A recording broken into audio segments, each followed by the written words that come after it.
Academy, to the Victor Pinchuk Foundation. It's a treat and an honor to be here. I've had a wonderful time. I've been having a wonderful time in Kyiv and fascinated with what's going on here. But I'm not going to tell you about what's going on in your country. I hope to learn from you. What I actually want to talk about today is what's going on in my country and the challenges we're facing. Because I think if I can describe to you the kind of challenges we're facing, it might help you appreciate some of the challenges you're going to face, not only right now, but hopefully if the Maidan revolution here and the transformation succeeds. So I'm going to really start at 30,000 feet, and then I hope in the dialogue we can really go down to earth. When future historians look back at the first part of the 21st century and ask themselves, what was the most important thing happening in the early 21st century? What will they say? Well, from an American point of view, would they say it was the Great Recession of 2008? Would they say it was 9/11? Would they say it was the breakup of Brad and Jen? Or the marriage of William and Kate? What will they say?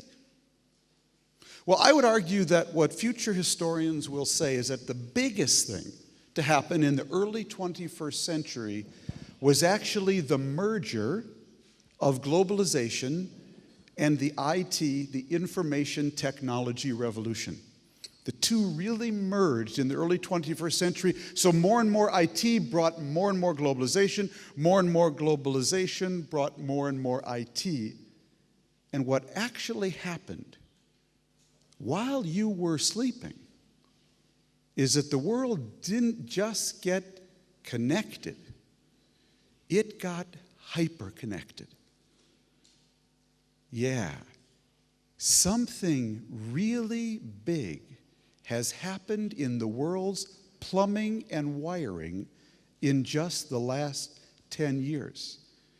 And your revolution in the Maidan was very much empowered and enabled by that huge change in the plumbing. The way I put it is that we've actually gone through a Gutenberg scale transformation in how information is generated, turned into knowledge, and transformed into products and services. That's right, a Gutenberg scale, I would argue. You know, someone was alive when Gutenberg invented the printing press. And some monk said to some priest, "Now that is really cool.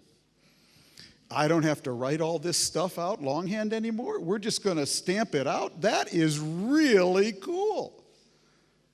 Well, you all are alive at another Gutenberg scale moment. You just happen to be here.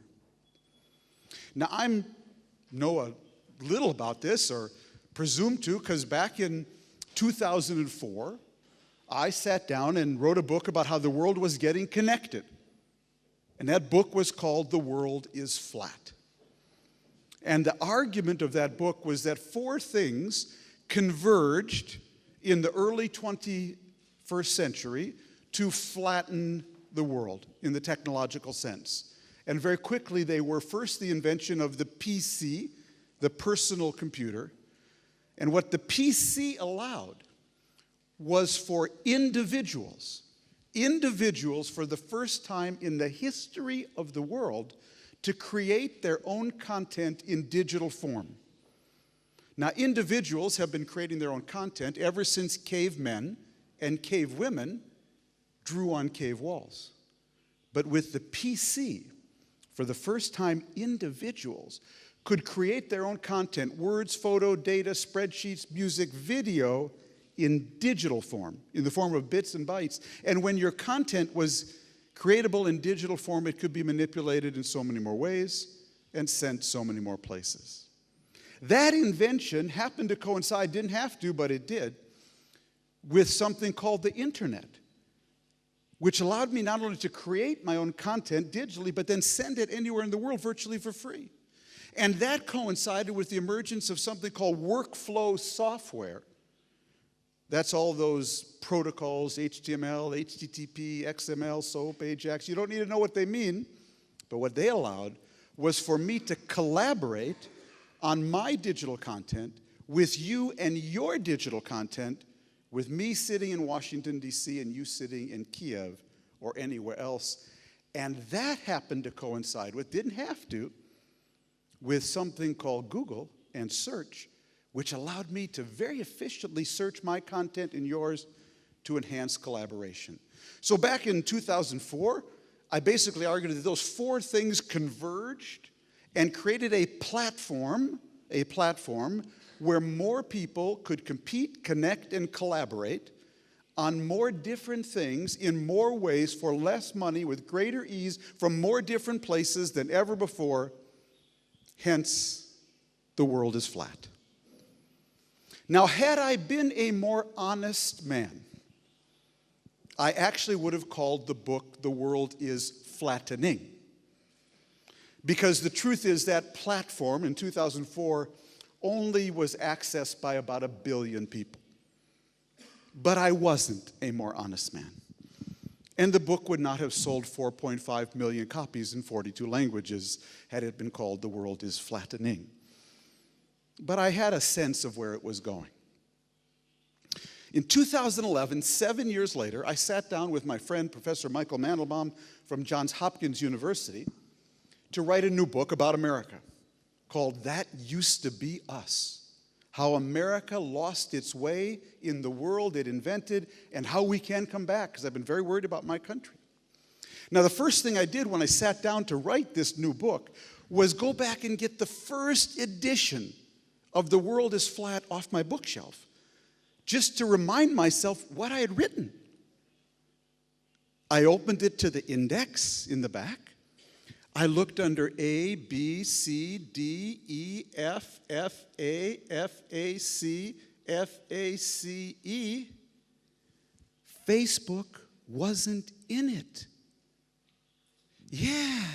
When I was running around the world saying, we're all connected, the world is flat, Facebook didn't exist. Twitter was still a sound. The cloud was still in the sky.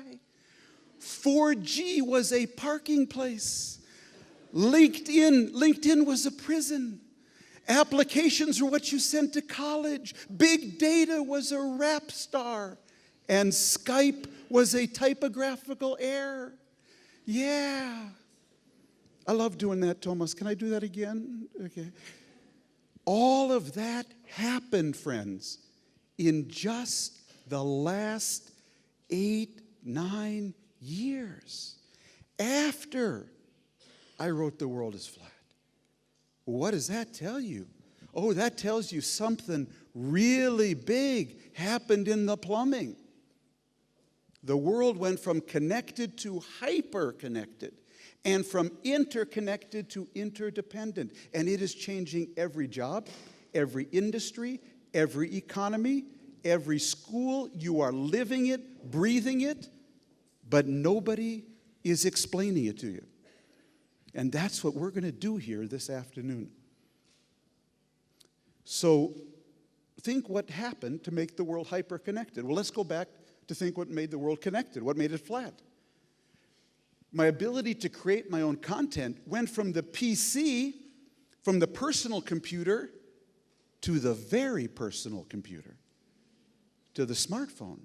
My ability not only to create content on this, but now with this I can access the most powerful software tools in the world off the cloud for pennies, dimes, and nickels.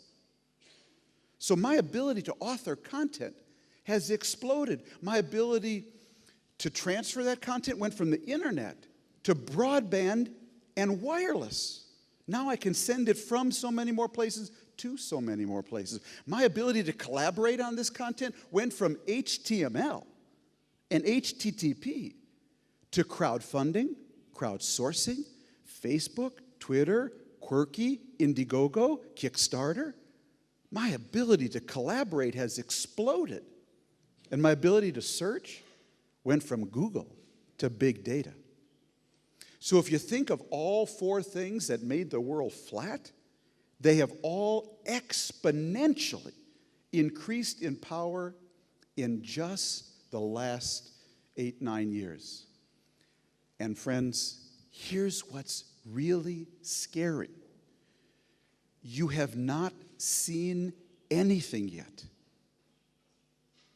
You have not seen any. We are now living by Moore's Law, okay? Ray Kurzweil tells this wonderful story of the man who invented chess. And the king he invented it for was so pleased.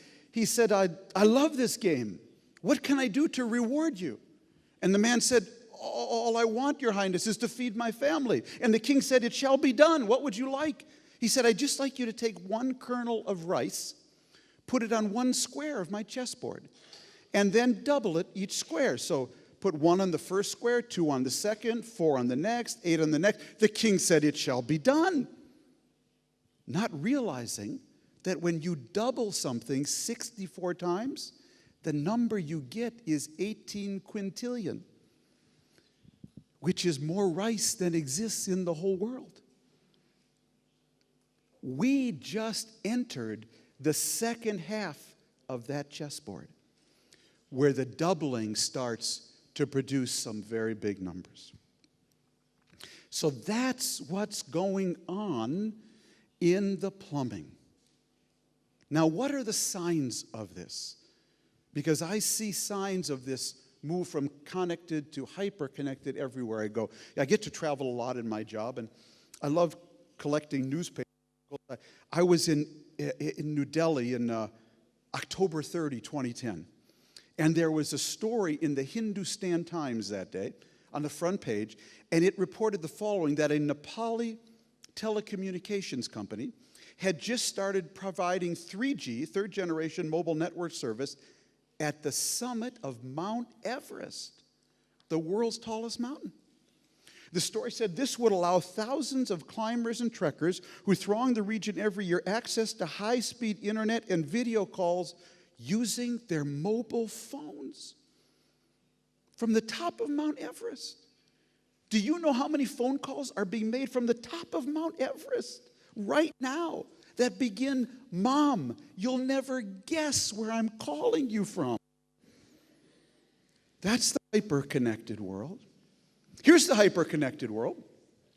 I was in San Francisco in May speaking at the New School Summit, and I rented a Hertz car.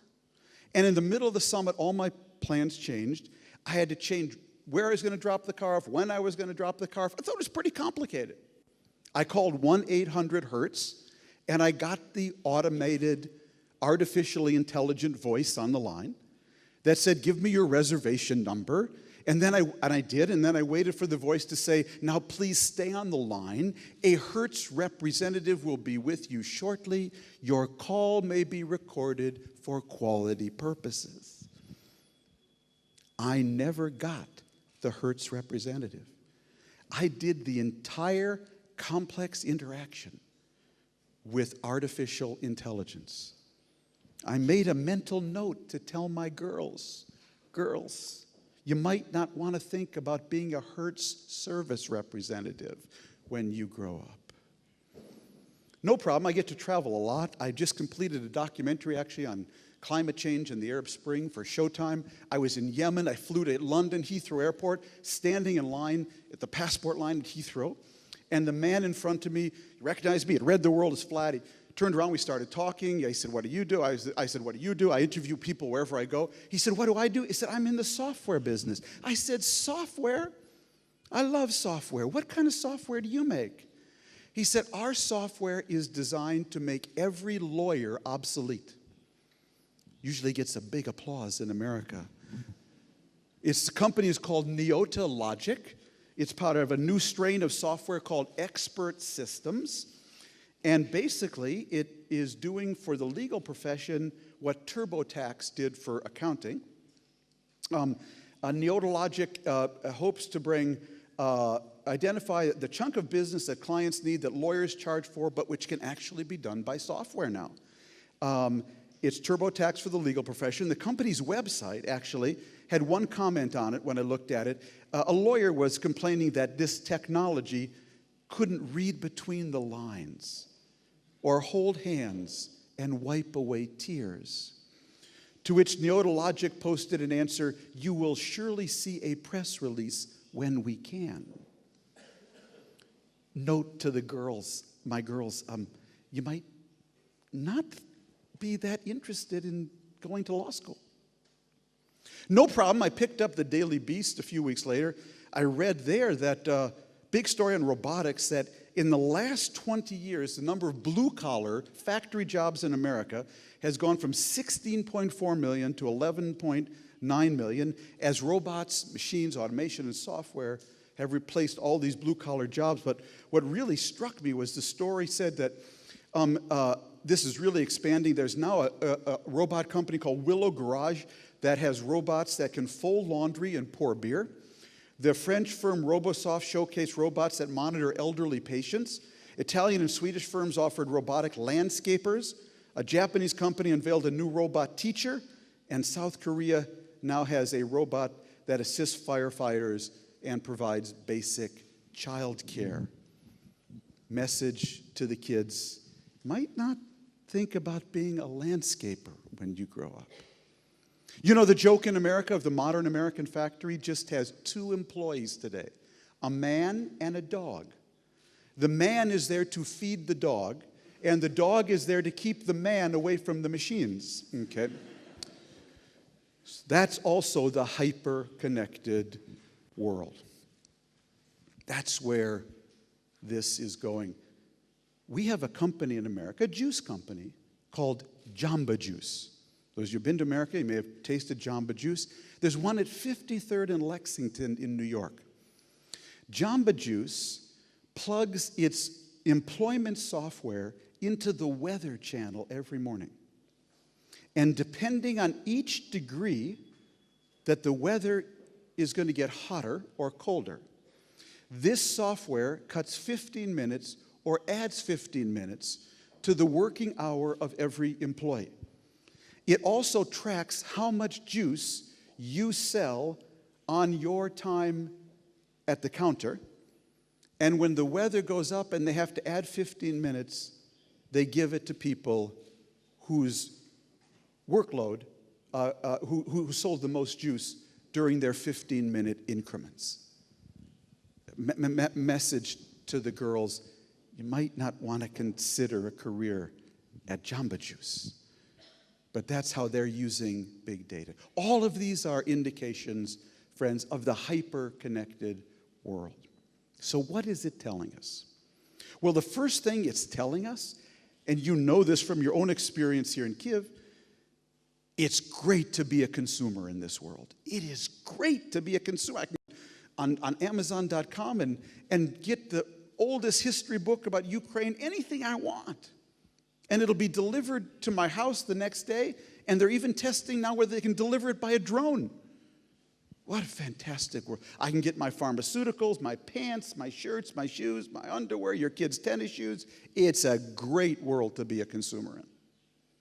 It's also going to be an amazing world to be an innovator in.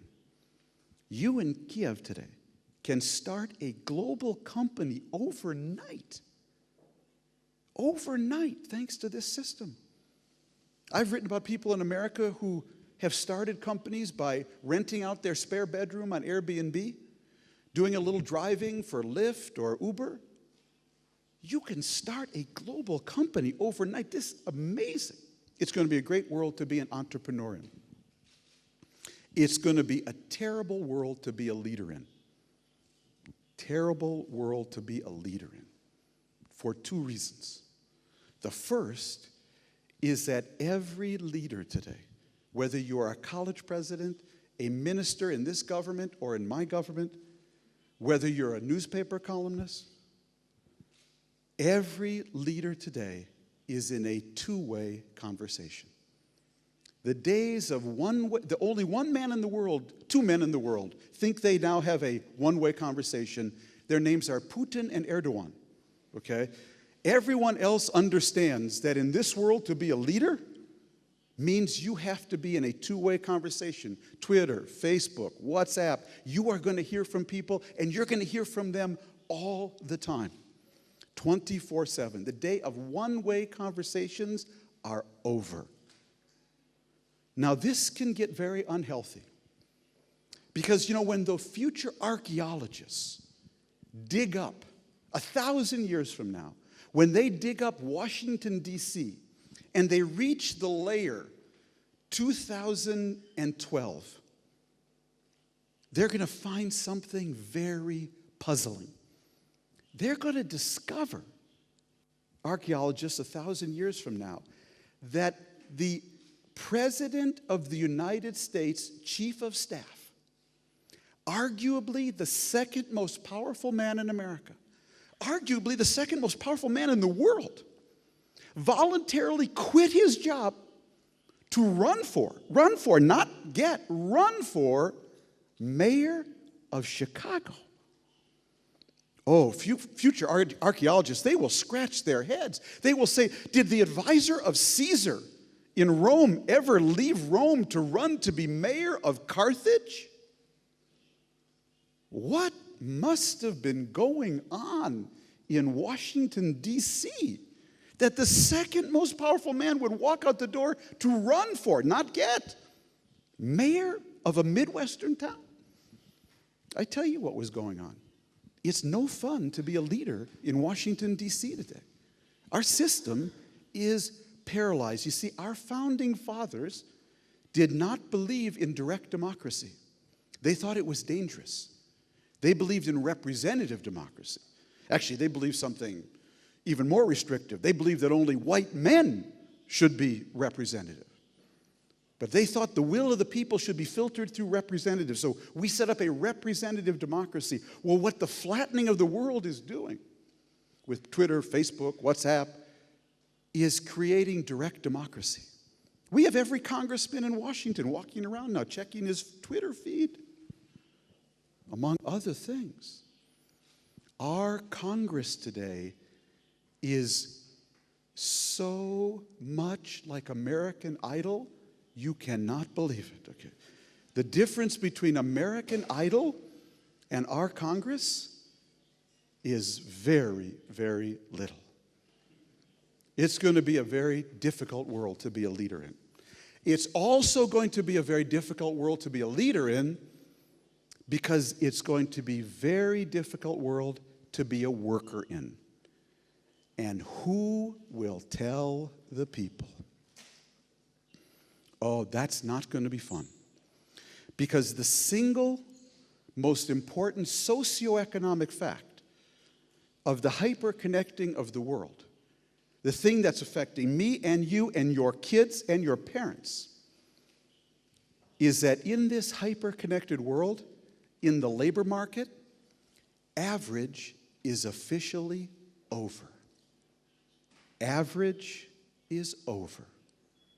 Every boss today in a hyper-connected world, he or she has more, cheaper, faster access to above-average automation now, above-average software, above-average robotics, and oh my God, above-average cheap genius.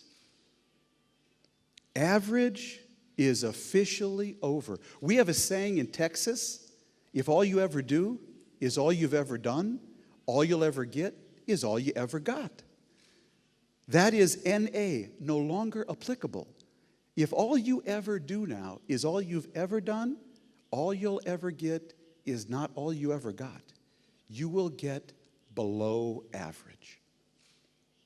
I know what you're thinking. I know what you're thinking. You're thinking, very easy for you to say, Mr. Smarty Pants, New York Times columnist. No, let me tell you about my job. I became the New York Times Foreign Affairs columnist in January 1995, and I actually inherited the office of James Reston, who was a very famous New York Times columnist and editor in the 60s and 70s, and I inherited the Washington office that he used. What a thrill and honor. Now, I suspect Mr. Reston used to come to that office, my office now, every morning and say to himself, back in the 60s and 70s, I wonder what my 7 competitors are going to write today. And he personally knew all 7 of his competitors. I do. I can name them. Walter Lippmann, Mary McGrory, Stuart Alsop, Joseph Kraft, Tony Lewis. I know all his competitors. I do the same thing. I come to the same office every morning and say, I wonder what my 70 million competitors are going to write today. I have 70 million competitors. Some are in this room. I know who you are. Okay. Tweeters, bloggers, online magazines, and by the way, it's amazing, and it's so much richer a stew. When I want to know about what's going on in Ukraine, I can now go online and see a million different voices. It's fantastic. But it means when I wrote my column this morning in Ukraine, from Ukraine, in today's New York Times, I'm keenly aware how many people will read it here, comment on it, criticize it, trash it. The old days of one-way conversation are over. I've been going to China for 25 years. And over those 25 years, for many of those 25 years, I just had one goal when I went to China. To write something that my mother-in-law in Chicago would find new and interesting, to tell her something she didn't know about China. Now, it happens that most of those years, my mother-in-law in Chicago had never been to China. So I could basically write something, hope I didn't, average. I'm here in China, they have panda bears, they use these things called chopsticks. I could write something average if I wanted. 2 years ago, New York Times started newyorktimes.com.cn, New York Times in Chinese. In fact, if you go to our online website, you notice at the top it'll say International New York Times, that's the Herald Tribune, New York Times, and then you'll see some Chinese letters. That's actually New York Times in Chinese. And it's so exciting for me that my column could be read in China. Now, it happens to be banned in China right now because last year we reported that the premier, Wen Jiaobao's mother, was worth $2.7 billion, and she was 95 years old, and the Chinese government didn't like that, so they've shut us down. But they'll get over it, and I'll be back in China. When my column is in Chinese, now I have one goal in mind when I write about China, to tell people in Chengdu something they don't know about China. To tell people in China something they don't know about China, that's not average anymore. The amount of research, thinking, writing, interviewing I have to do is at a totally different level. So average is officially over. There was something that sustained the Ukrainian middle class and the American middle class for 50 years after World War II. And it was called the high wage, decent wage, middle skill job. High wage, middle skill job. Today in the hyper-connected world, friends, there is no such thing as a high-wage, middle-skill job. There will only be a high-wage, high-skill job. And this is a huge challenge to our middle class and to yours. Every middle-class job today, in a world where average is over, is being pulled in 3 directions at once. It's being pulled up. It takes more skill to do and to get. It's being pulled out. More computers, software, robots, Indians and Chinese can compete for it, and it's being pulled down. It's being outsourced to history, being made obsolete faster than ever. That's why it's going to be tough to be a worker, and it's going to be tough to be the leader who has to tell people that story. You see, Bill Clinton at the 1992 presidential convention, he had a great line. He said, if you work hard and play by the rules, you should be in the middle class. Well, Barack Obama repeated that 2 years ago, and everyone knew it rang hollow.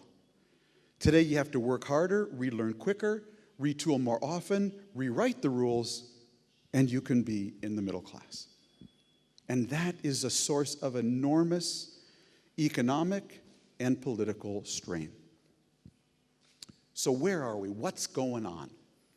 What's going on is that historically the labor market, I see so many young people here, the labor market that you entered historically had 3 tiers.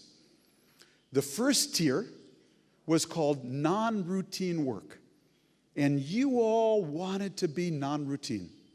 You all wanted to go to the university and learn to be non-routine. Non-routine work is work that requires critical thinking and problem solving. And it's work that cannot be described by an algorithm and therefore easily outsourced, automated, or digitized. So who are non-routine workers? They're engineers and scientists and doctors and lawyers and accountants and professors, poets, artists, you name it. You know the people who are non-routine in your life. Second tier was called routine work. That was work that required a repetitive physical motion or in many ways a repetitive intellectual motion. It's work in the back room of a bank or on a factory floor. Routine work in the hyper-connected world is being crushed. It's being crushed because it is now so easily automated, outsourced, and digitized. And the third tier is called non-routine local work. This is work that has to be done in a specific location, face-to-face. That's your butcher, your baker, your candlestick maker, your dental hygienist, your massage therapist, and your divorce lawyer. All of them have to be done face-to-face in a specific location. But the wages of your non-routine local workers will depend on how many high-end non-routine workers you have. It's much better to be a non-routine local worker, a massage therapist in Cupertino, California, outside of Apple headquarters, than it is in the middle of Montana. So that's historically how the labor market has been segmented for your parents, and you thought for you. But that's not the case anymore. It is no longer enough to be non-routine. Everyone now has to find their extra, their unique value contribution. It's not enough anymore to say, I'm a radiologist. I'm non-routine. I'm safe. Not when I can read your x-rays in India. It's not enough anymore to say, I'm safe. I teach poetry at the University of Kyiv. Who can replace me? Oh, in a world of massive open online courses, I can bring in Harold Bloom to teach poetry from Yale. You going to compete with him?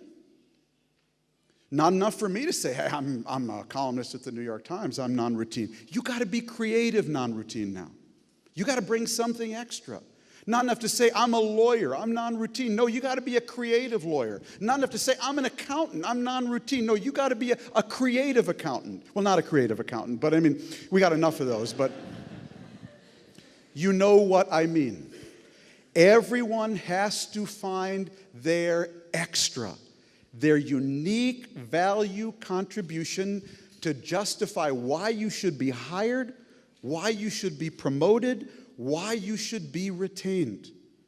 I interviewed a banker in Dallas when I was working on this book, and he said something that really stuck in my mind. He said, Tom, today you only hire someone if you absolutely have to. And that, I don't think, was just a product of the recession. That is the mode going forward. Do I hire you? Do I get a piece of software? Do I get a robot? Do I get someone in China or India? Or Ukraine? We have many, many choices now. You have got to show that you can create value. The world does not care what you know. The Google machine knows everything. Bosses today will only pay for what you can do with what you know, for the value you can create. So what does that mean for education in America or in Ukraine? That's why I said we both got the same problem. Well, I think you have to think about the education challenge in sort of 3 tiers. What I call knowledge, skills, and motivation. We in America, our big challenge, first of all, is we have so many young people in our big cities who are below average. And we need to bring them to the global average faster than ever. That's about, excuse me, that's about the 3 R's. More of the 3 R's. That's about reading, writing, and arithmetic. About basic knowledge. We got to bring our bottom to our average so much faster. Why? Because in the hyper-connected world, there is nothing down there. There is nothing down there that will support a middle-class lifestyle anymore. I live in Bethesda, Maryland, about 45 minutes from Baltimore. Who was the biggest employer in Baltimore, Maryland 50 years ago?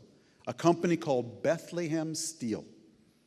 You could actually drop out of high school, get a job at Bethlehem Steel, join the steel union, and that job would give you an average pay, so you could actually get an average mortgage to buy an average house with an average size yard, to have 2.0 average number of kids. You could go to an average number of Baltimore Oriole baseball games, have a wonderfully average lifestyle, take an average number of trips to Disney World, work an average 30 years, have a perfectly average retirement, and a wonderfully average funeral.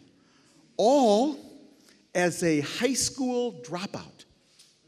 Who is the biggest employer in Baltimore, Maryland today? Johns Hopkins University Medical Center. Bethlehem Steel, long gone. Long gone. No trace of it anymore. They do not let you cut the grass at Johns Hopkins without a BA. Okay. I exaggerate, but directionally you know what I mean. We have got to bring our bottom to our average because there's nothing down there. At the same time, though, we got to bring our average to the global heights so much higher. And that's about not the 3 R's. That's about what Tony Wagner at Harvard calls the 3 C's. Creativity, communication, and collaboration. All those things that produce unique value contributions and your extra. That's the big challenge that we have. But we have a third challenge. Because for many years, when the world was not flat or just getting flat, people wrote about something called the digital divide. The digital divide. And they said, you know, in the developed world, sure, Ukraine's online, Washington's online, Bethesda's online, but millions and hundreds of millions of people are not online. There's a digital divide. Friends, I will make this prediction. In 10 years, there will be no digital divide. Every single person in the world will have a network connection through a smartphone. And when everyone is connected, the big divide in the world is not going to be the digital divide. It's going to be what the futurist Marina Gorbis calls the motivational divide.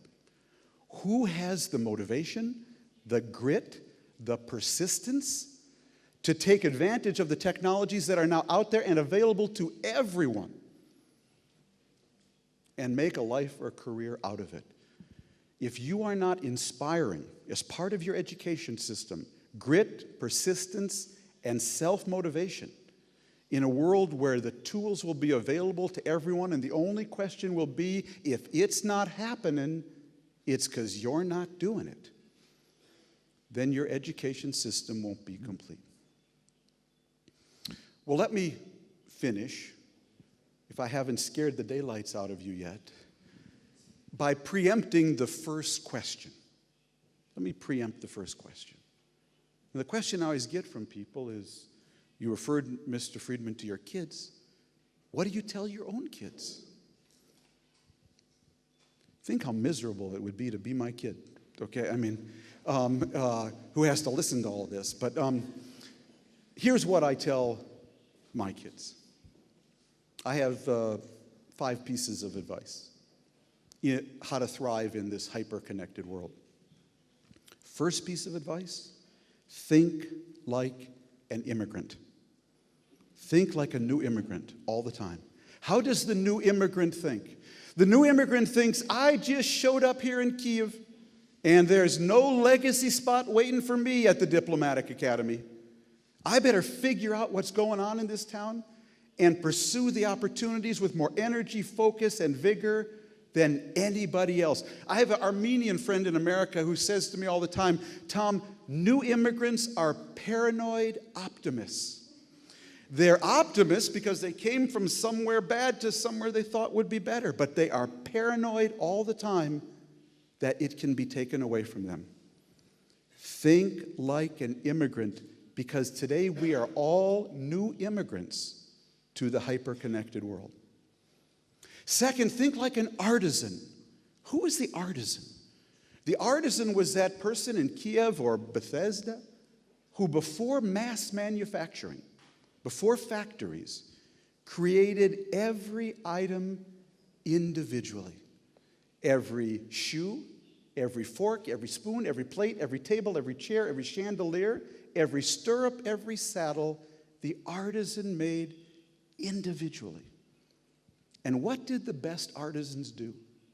They took so much pride in what they did. They brought so much unique value add. They brought so much extra. What did the best artisans do?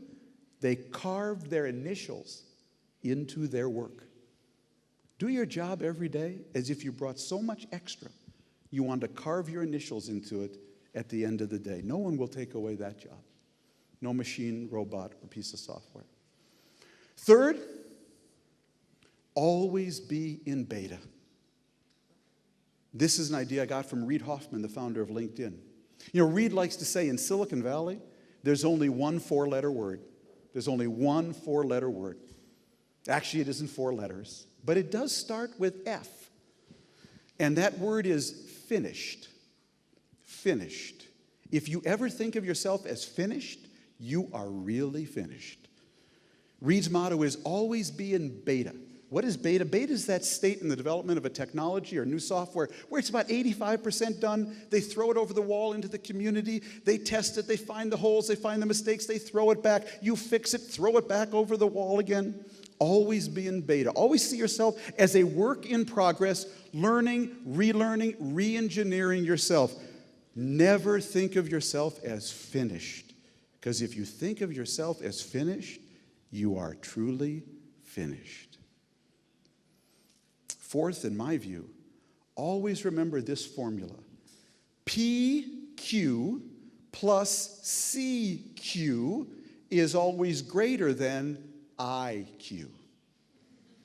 You give me a young person with a high passion quotient or persistence quotient and a high CQ, a high curiosity quotient, and I will take them over a kid with a high intelligence quotient 7 days a week, because they will bring so much extra in a world where everything is available.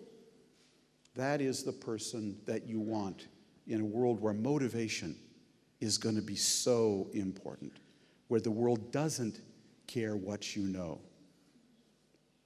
Lastly, always think like a waitress at Perkins Pancake House in Minneapolis, my hometown, and my favorite restaurant. When I was working on this book, I was back in my hometown, Minneapolis, Minnesota, having breakfast on a Sunday morning with my best friend, Ken Greer, at Perkins Pancake House. And I ordered what I always did, 3 buttermilk pancakes and scrambled eggs. Ken ordered 3 buttermilk pancakes and fruit. After 15 minutes, the waitress came back. She set our 2 plates down, and all she said to my friend Ken was, "I gave you extra fruit." We gave that waitress a 50% tip. Why? Because she didn't control much, that waitress, but she controlled the fruit spoon. And that was the source of her extra. What was she doing in her own little way? She was thinking entrepreneurially. Whatever you do, whatever job you have, be relentlessly entrepreneurial. Where can I start a new business, a new line of work, a new line of, ideas? Where can I fork off here? Be relentlessly entrepreneurial, because all net new jobs in America today, let me repeat that, All net new jobs in America today come from startups. Ford Motor is not coming to your neighborhood in Ukraine or mine in Bethesda with a factory for 25,000 people. They may come with a factory for 2,500 people and 500 robots. So what we need in America and you need in Ukraine is 20 people starting jobs for 50, 3 people starting jobs for 10, 4 people starting jobs for 30. That's where the new jobs are going to come from, and it requires everyone to be relentlessly entrepreneurial. So friends, if you take nothing else away from this talk, please take this. Think like an immigrant. Stay hungry. Think like an artisan. Take pride. Bring your extra. Think like a starter-upper in Silicon Valley and always be in beta. Always be in beta. Remember that PQ plus CQ is always greater than IQ. And always think like a waitress at Perkins Pancake House in Minnesota. And always be relentlessly entrepreneurial. Because this Minnesota boy can tell you, we all really do live in Garrison Keillor's Lake Wobegon, where all the men are strong, all the women are beautiful, and all the children need to be above average. Thank you very much.